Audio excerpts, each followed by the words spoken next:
तुम किसानों को सड़कों पे ले आए हो। अब ये सैलाब है और सैलाब तिनकों से रुकते नहीं। ये जो सड़कों पे हैं खुदकशी का चलन छोड़ कर आए हैं, बेड़ियां पाँव की तोड़ कर आए हैं, सौंधी मिट्टी की सबने कसम खाई है और खेतों से वादा किया है कि अब जीत होगी तभी लौट कर आएंगे।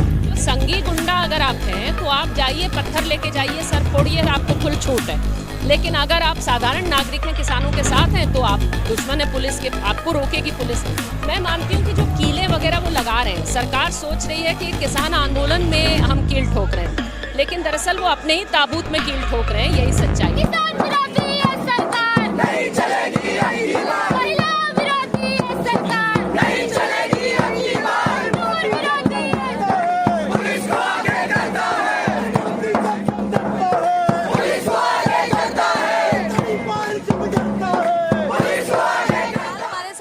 रज़ा जी मौजूद हैं। गौहर जी, आपसे जानना चाहती हूँ, सबसे पहले आपकी वो कविता मुझे बेहद पसंद आई जो किसानों पे आपने लिखी है। गौहर जी, जिस तरह से अभी फ़िलहाल यहाँ पर जो स्टूडेंट्स गैदर हुए हैं और भी अलग अलग संगठन हैं, लेकिन यहाँ पर धारा 144 लगा दी गई है, क्या लगता है ये दमन करने की कोशिश की जा रही है? ये तो बिल्कुल जाहिर है, दमन करने की कोशिश में हर जगह धारा 144, कहीं कीलें गाड़ना, कहीं हदें बनाना, सीमाएं बांट देना पूरे देश को। ये जो अखंड भारत की बात करने वाले लोग थे वो सारे के सारे हमें हमारी आंखों के सामने शहरों को, गलियों को, सड़कों को किस तरह बांट रहे हैं, ये हमारे सामने हो रहा है। तो ये जो कुछ किसान उठे हैं, इनको दिल्ली के बॉर्डर के ऊपर रोक देना और इस तरह ट्रीट करना, इस तरह उनके साथ सलूक करना जैसे वो किसी और देश से आए हों, ये भयानक है देश के लिए भी, भविष्य के लिए भी। और जो बच्चे जमा हुए हैं यहाँ पर, उनके साथ टीचर्स हैं, स्टूडेंट्स हैं, कलाकार हैं, शायर हैं, सभी तरह के लोग आए हुए हैं, बुद्धिजीवी हैं यहाँ पर। उनकी आवाज़ को दबाने के लिए पूरी तरह से लगातार कोशिश कर रही है ये सरकार।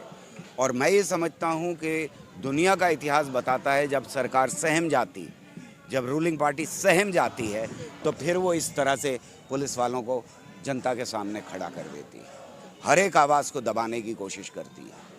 किसानों की आवाज़ को भी दबा रहे हैं, यहाँ भी दबाने की कोशिश है। जी, गाज़ीपुर बॉर्डर की मैं बात नोट करना चाहती हूँ। गाज़ीपुर बॉर्डर में जिस तरह 8 लेयर की बैरिकेडिंग हुई है, फेंसिंग की गई है, क्या ये किसानों को रोकने की कोशिश है या फिर सरकार कहीं ना कहीं डरी हुई है? सरकार बहुत डरी हुई है। और बर्तोल्ट ब्रेख्त एक बड़ा शायर था जर्मनी का, उसने एक कविता लिखी थी जिसमें यही बात कही थी कि वो डर जाते हैं तो हमला करते हैं अवाम के ऊपर, क्योंकि अवाम की तादाद, अवाम की संख्या कहीं ज़्यादा बड़ी होती है और उस संख्या से डरे हुई, सहमी हुई सरकारें, सहमी हुई पॉलिटिकल पार्टीज़ और सहमे हुए फैशिस्ट हमेशा उनके ऊपर हमला करते हैं। ये हमें फिर कह रहा हूँ कि अपनी आंखों के सामने होता हुआ दिखाई दे रहा है। जो कुछ यूपी के बॉर्डर पे हुआ, जो कुछ हमें सिंगू बॉर्डर पे और टिकरी बॉर्डर पे होता हुआ दिखाई दे रहा है, वो भयानक है, मुल्क के लिए भयानक है, लोकतंत्र के लिए भयानक है। मेरा ये मानना है कि हर देश के नागरिक को वैसे ही उठना पड़ेगा जैसे हमने लड़ाई लड़ी थी अपनी आज़ादी की। वो जो संघर्ष था उससे सीख करके हमें आगे बढ़ना पड़ेगा। जो लोग खामोश बैठे हुए हैं, मुझे उनसे शिकायत है कि उनके गले से रोटी नीचे कैसे उतरती है जो किसान पैदा करके उनके घर तक पहुंचाता है।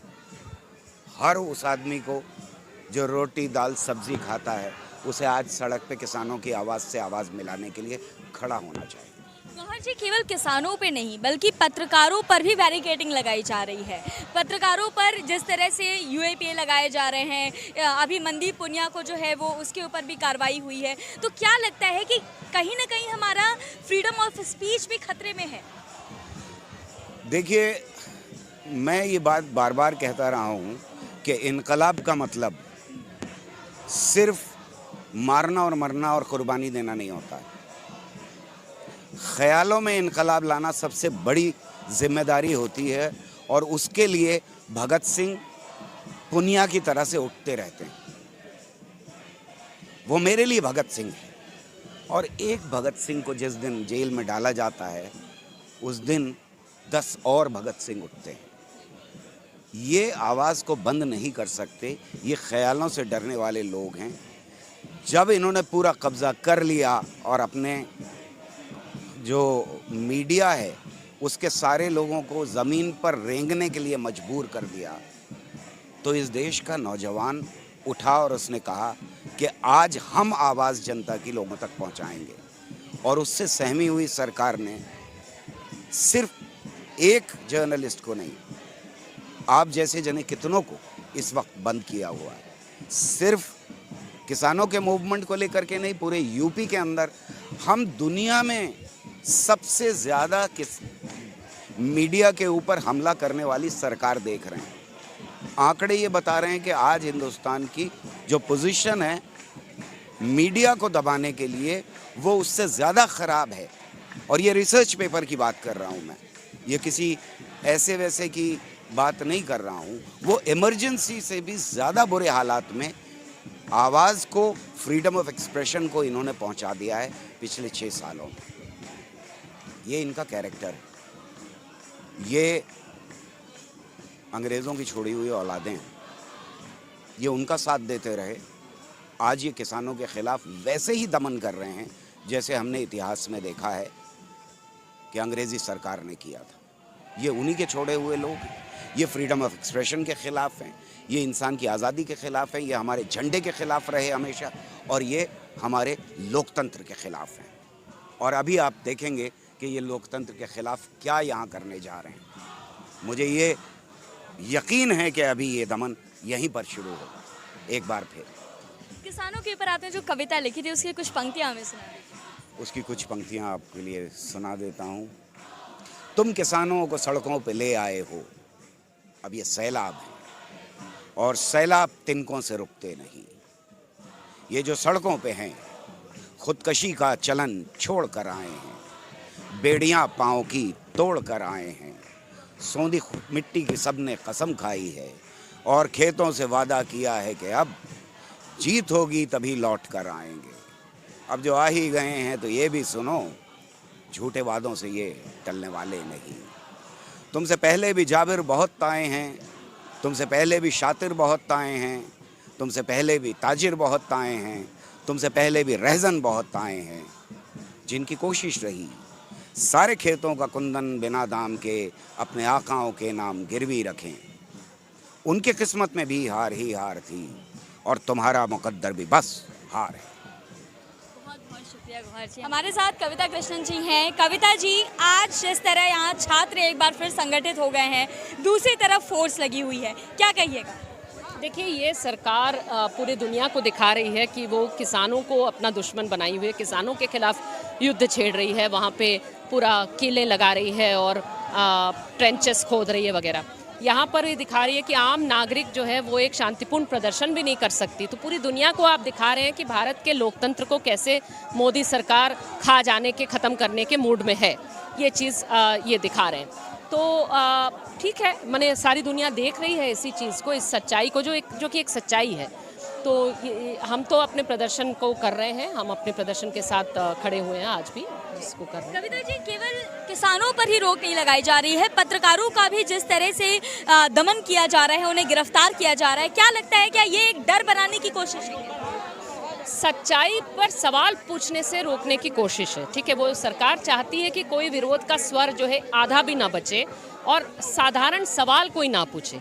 किन पत्रकारों पे केस हो रही है? जो लोग जो है वो बॉर्डर्स पे जाके रिपोर्टिंग कर रहे हैं, कि जो अपने आप को लोकल बता रहे हैं, वो लोकल हैं ही नहीं, वो संघ परिवार के गुंडे हैं। किन पत्रकारों पे केस हो रहा है? वो लोग जो कह रहे हैं कि भाई नवरीत जो किसान जो मरा उसके सर में यहाँ छेद है और यहाँ छेद है, तो गोली छोड़ करके वो क्या चीज़ है जो यहाँ छेद करके यहाँ निकल सकती है, और क्या चीज़ है? ये सवाल पूछना गुनाह हो गया। आप सवाल पूछिए तो आप पर जो है राजद्रोह का मुकदमा लगा दे रहा है। तो ये सरकार किसी भी तरह के, माने लोकतंत्र को एक तरह से गला घोट रहा है, लोकतंत्र का, और आज भी यही हम लोग देख रहे हैं इसको। कविता जी, एक सवाल और है हमारा। स्थानीय लोगों की जिस तरह आपने बात की, सिंघू बॉर्डर पर पथराव होता है, लेकिन वहाँ की जो फुटेजेस हमने देखी हैं उसमें पुलिस उनको रोकने की कोशिश नहीं करती है पुलिस की? कोई खास वहाँ पे जो है वही कह रहे हैं कि वो जो संगी गुंडा अगर आप हैं तो आप जाइए, पत्थर लेके जाइए, सर फोड़िए, आपको फुल छूट है। लेकिन अगर आप साधारण नागरिक हैं, किसानों के साथ हैं, तो आप दुश्मन है पुलिस के, आपको रोकेगी पुलिस। मैं मानती हूँ कि जो कीलें वगैरह वो लगा रहे हैं, सरकार सोच रही है कि किसान आंदोलन में हम कील ठोक रहे हैं, लेकिन दरअसल वो अपने ही ताबूत में कील ठोक रहे हैं। यही मेरा नाम सुचेता है। हाँ, आज हम लोग दिल्ली के नागरिक समाज के ओर से ये सिटीजन्स मार्च का हम लोगों ने कॉल दिया है और इस मार्च का मेन नारा है किसानों के साथ, दमन के खिलाफ। क्योंकि देश के किसान जो आंदोलन कर रहे हैं वो खेती बाड़ी को, देश के किसानी को बचाने के लिए जो 3 कानून सरकार लाई है कोरोना महामारी के दौरान, लॉकडाउन के दौरान, वो 3 कानून लाया गया है ताकि देश का माने देश के किसान वो अपना फसल सही दाम में ना बेच पाए और बड़े कॉरपोरेट अपने मुनाफाखोरी के लिए वो कानून लाया गया है। और इस आंदोलन को दमन करने के लिए हम देख रहे हैं कि एक तरह पूरे गोदी मीडिया को किसान आंदोलन को बदनाम करने के लिए छोड़ दिया गया है। दूसरी तरफ 120 किसान नेता भी जेल में हैं। फर्जी धाराएं लगाई गई हैं किसान नेताओं के खिलाफ। प्रोटेस्ट साइट के इर्द गिर्द, प्रोटेस्ट साइट में इंटरनेट खत्म कर दिया गया है ताकि वो अपना बात ना कह पाए, देश की जनता से बात ना कर पाए। वो कोई भारत चाइना का बॉर्डर नहीं है, वो कोई भारत बांग्लादेश का बॉर्डर नहीं है, देश के अंदर है। तो इसीलिए ये दिखाता है ये सरकार की कार्रवाई कि वो देश के जनता के खिलाफ है और कुछ चंद पूंजीपति घरानों के साथ है। हम उसी का विरोध करने के